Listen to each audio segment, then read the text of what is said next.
I'm Danny. I'm from Sweden, live just outside Stockholm, and like things with engines. Motorbikes, cars, boats.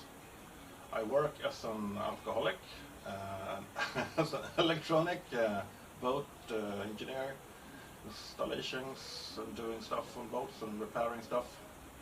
And in my spare time I do this man caving thing with myself. I live here in the house, and this is my garage where I build cars. I could build a BMW, but it seems boring. I like something more not mainstream. So I stumbled upon this behind me. It's a Matra Bagheera from it's a French car built in 1977, and was a total rust bucket, but luckily for me someone before me had fixed all the rust, almost all the rust, and made a pretty good job replacing almost the whole entire chassis, so that's good for me.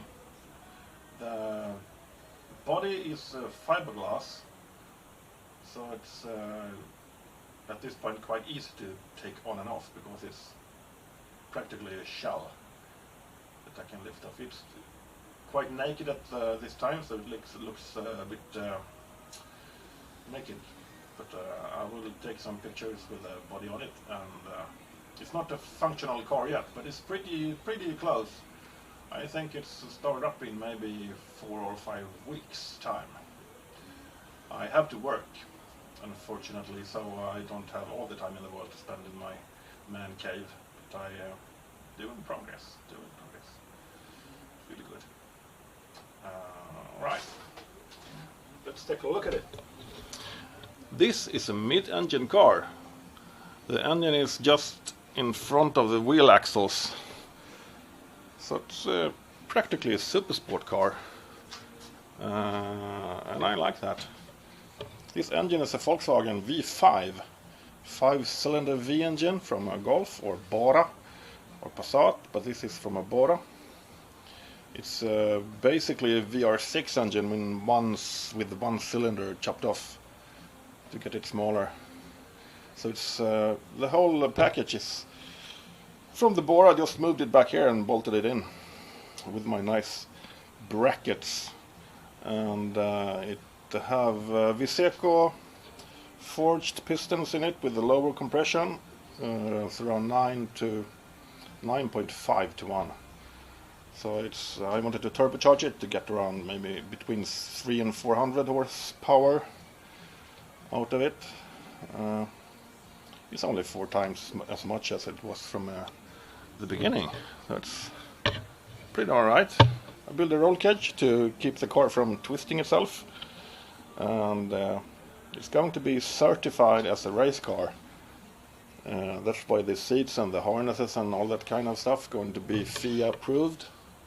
And to make it a little bit more difficult, I'm going to try to make it street legal as well, to be able to drive it on the street and chop some beamers.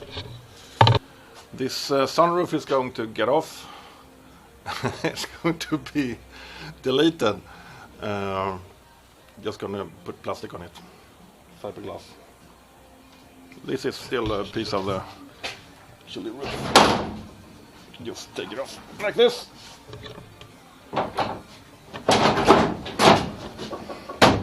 Really solid.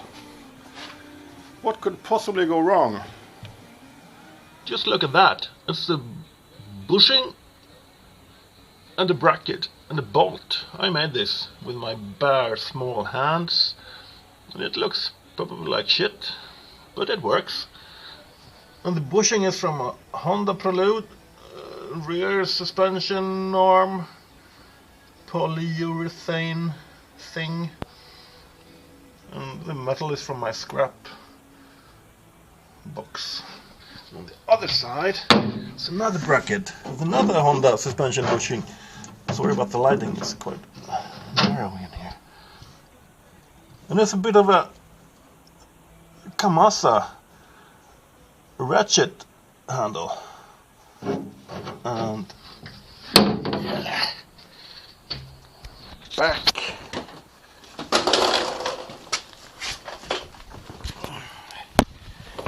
Here, some homemade brackets for the brakes. It's actually the original brackets. Then I put on some old tools to get the right height, and I don't know, it works. Same on the other side, of course. And this is just it is a piece from a battery charger. The chassis from an old Victron battery charger and some nuts. I have to move it down to this bracket here. It's made from a shock absorber from this car actually, and then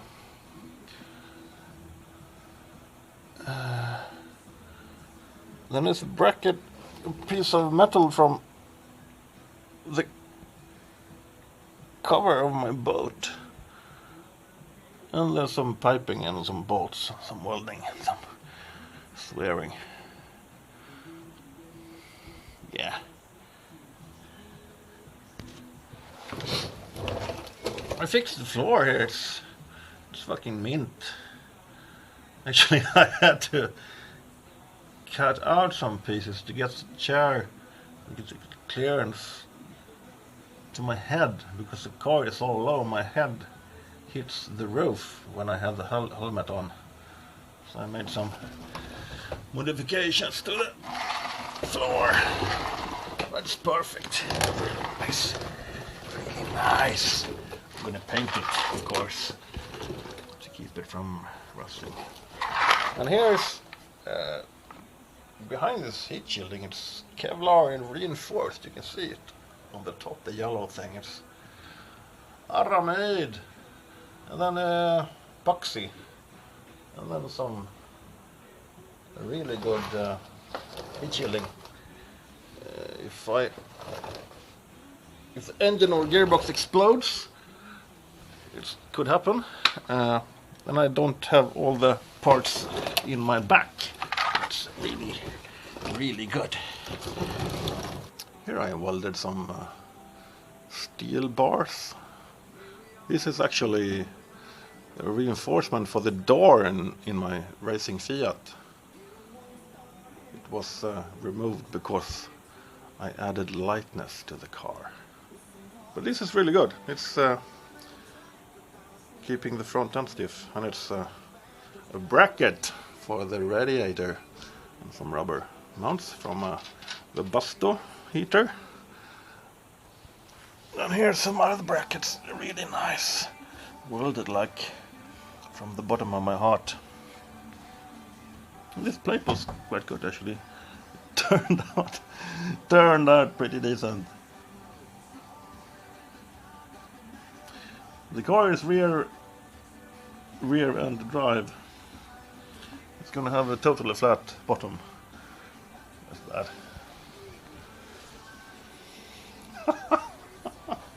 Shifting boxes. That's the shifting mechanism. The whole unit is. I took it out from the Volkswagen. It's a pretty neat package. Everything is inside. How I just have to make this control cables longer to reach to the back, but just by some boat cables, and just do it. The car is gonna have a flat cover on underneath, so it's gonna be quite good for aerodynamics, or how do you say it? This is a total. Here is some really nice brackets for the tank holding it down, made from some aluminum, and then this bottom, nice bottom. fuel cell.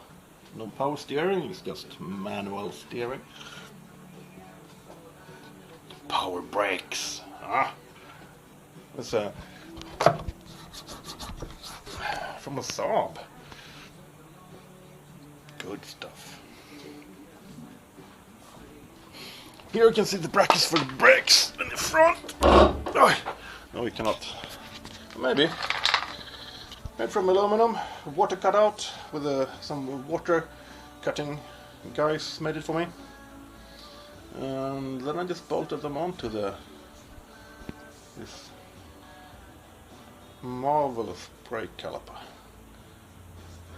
And some custom made brake hoses, and you see I need some shocks. Please give me some shocks. Not electric shocks. I can handle that by myself in my profession. Front suspension is going to be stock. Rear suspension is going to be stock. Except for the springs and that kind of stuff. Wheel cooling. There's going to be some scoops on the side to get the air inside and out. Here. I made this. This intake is a VR6 because the stock intake on this car is made from plastic. It's going to explode if I turbocharge it. But because VR6 and the VR5 is basically the same engine, the bolt patterns are the same. So I just chopped off one cylinder of it and welded it together. And I don't know how it's going to work, but that's what I'm going to find out. Yeah. There's the floor. Needed some clearance. Here I made some. The window was here, but it interfered with the roll cage, so I just made a plate, and turned out really good. The rear window is actually totally flat, so I can just cut it to fit, to get smaller. It's actually really good, and it's going to be good. And this reinforcement here, I made that one from some metal, because there was a reinforcement on the other side in the engine bay, but that interfered with the intake. So I just cut it off and made another one. I don't know if it's going to work. It looks good. No, it doesn't. But it's a race car finish. It's going to be quick and ugly. Just like me.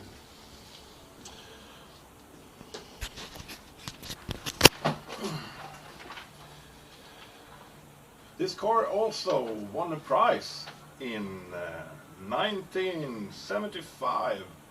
It won the Silver Lemon for being the poorest quality car in the time. Okay.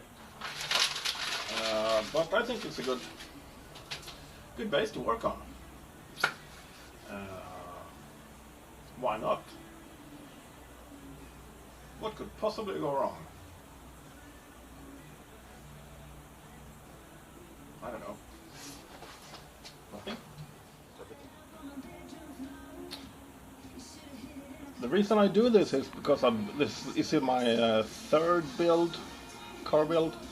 So I wanted a bit of a more of a challenge, and I have a budget around $10,000, 10,000 euros to do all this, buy the car, the stuff, machining, buying parts, and so on. So I do all the work myself that I possibly can, building the cage and rebuilding the engine, except machining, of course. Yeah, so it's a challenge, but it's fun. I wanted challenges in life, so it's probably a really bad idea to do this, but it's fun. So let's what it's all about, isn't it? Cheers!